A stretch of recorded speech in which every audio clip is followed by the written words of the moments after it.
Hello guys, আসসালামু আলাইকুম। সবাই কেমন আছেন? আশা করি সবাই ভালো আছেন। তো বরাবরের মতো আজকে একটা ভিডিও। আজকের ভিডিওটা এতটা ভালো না কেন অবশ্যই দরজাটা খুললেই দেখতে পাবেন।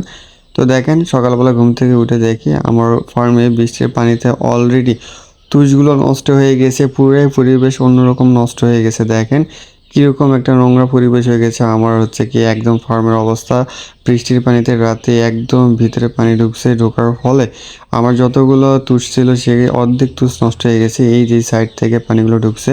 এখন এদিকে দেখতেছেন আমি কিন্তু টিন দিয়েছি, তো এদিকে দেখতেছেন টিন, কিন্তু বাইরে দেখেন প্রচুর এখনো পানি আছে। বাইরে দেখেন এতে পানি জমা করে আছে, এই পানিগুলো আপনার হচ্ছে আমার ফার্মের ভিতরে ঢুকছে।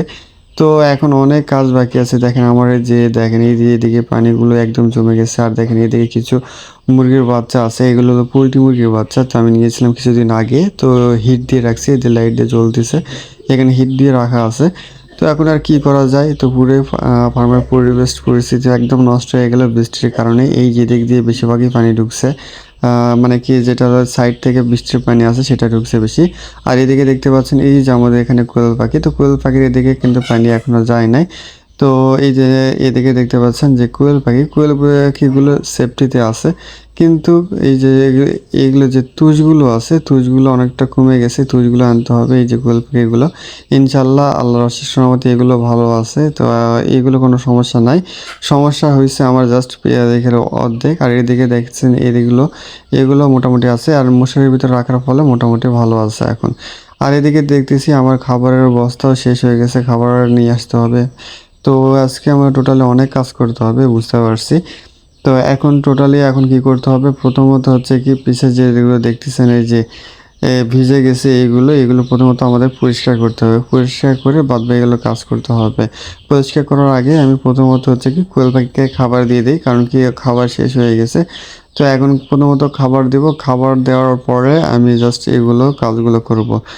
তো এই যে কোয়েল পাখিগুলো আছে, খাবার খাইতে সময় প্রচুর এগুলো খাবারগুলো এই যে যেটা দেয় সেটাতে নোংরা করে ফেলে, পরবর্তী পরিষ্কার করে দিতে হয়। এখন অবশ্যই কোয়েল পাখি পাললে যত্ন সহকারে পালবেন, না হলে কিন্তু এদের রোগবালাই ধরতে পারে।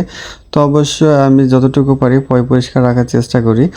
তো অবশ্যই আপনারা রাখার চেষ্টা করবেন। তো দেখেন আপনাদের খাবার দেওয়ার পরে কীরকম অবস্থা এদের, আমি একটু ক্যামেরার ভিতর নিয়ে দেখাই।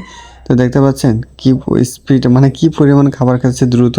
তো অবশ্যই এদের প্রচুর পরিমাণ জায়গা মানে খাবারের খিদে লাগছিল, এই জন্য খাবারটা প্রথমত আগে এখানে খাবার দেবো, তারপর আমরা দেবো এখন পানিটাও দিয়ে দিই তাড়াতাড়ি। পানিটা দেওয়ার পর পরবর্তী আমরা পরিষ্কারের কাজে লাগবো। তো এখানে অবশ্যই থেকে পানি দেওয়ার সময় এই যে পানি দেওয়ার পাত্রটা ভালোভাবে পরিষ্কার করে নিতে হবে। ভালোভাবে পরিষ্কার করে নিলে তখন কিন্তু যে দুর্গন্ধটা থাকে, যে ফার্মে যে দুর্গন্ধটা থাকে সেই দুর্গন্ধটা থাকে না তখন আর এইখানে। অবশ্য যত্ন সহকারে সব কিছু পালন করবেন, সবসময় ফার্ম পরিষ্কার রাখার চেষ্টা করবেন, যাতে এখানে আপনি নিজে থাকতে পারেন। আপনি যখন নিজে থাকতে পারবেন তখন কোয়েল পাখিও থাকতে পারবে। আর আপনি যদি ফার্মে যদি না থাকতে পারেন, কোয়েল পাখিও কিন্তু এখানে থাকতে পারবে না, এতে ওদের রোগে আক্রান্ত হতে পারে। তো অবশ্যই আপনার কিছু পালন করতে হলে যত্ন সহকারে পালন করবেন, অবশ্যই সেটা আমি বলি। তো আমি যতটুকু পারি যত্ন করার চেষ্টা করি। তো এখানে আমি প্রথমত খাবার টাবার যেটা আছে পানি টানি সব কিছু দিয়ে দিলাম। তো এখন আমরা চলে যাবো হচ্ছে পরিষ্কার কাজে। তো পরিষ্কার কাজের জন্য অবশ্যই আমি কোদাল দিয়ে প্রথমত যে তুষগুলো আছে সব তুষগুলো পুরো চেঁচে নিয়ে, মানে কি কোদাল দিয়ে চেঁচে নিচ্ছি, নেওয়ার পর এগুলো জড়ো করে বালতি দিয়ে তুলে আমি অবশ্যই শুকাতে দেব। হয়তো এখন রোদ নাই, শুকাতে দেরি হবে, কিন্তু চেষ্টা করি যে এগুলো নিয়ে শুকাইতে দেবো। এখন আপাতত তুষ নিয়ে আসতে পারতেছি না, তো 2-1 দিনের মধ্যে যে আবারও তুষ নিয়ে আসবো, কারণ কি আমি একটু না পার্সোনাল কাজে ব্যস্ত আছি। তো এইদিকে যেগুলো কোয়েল পাখির অবস্থা ঠিক আছে, তো সেখানে তো আর তুষ লাগতেছে না, তাই না?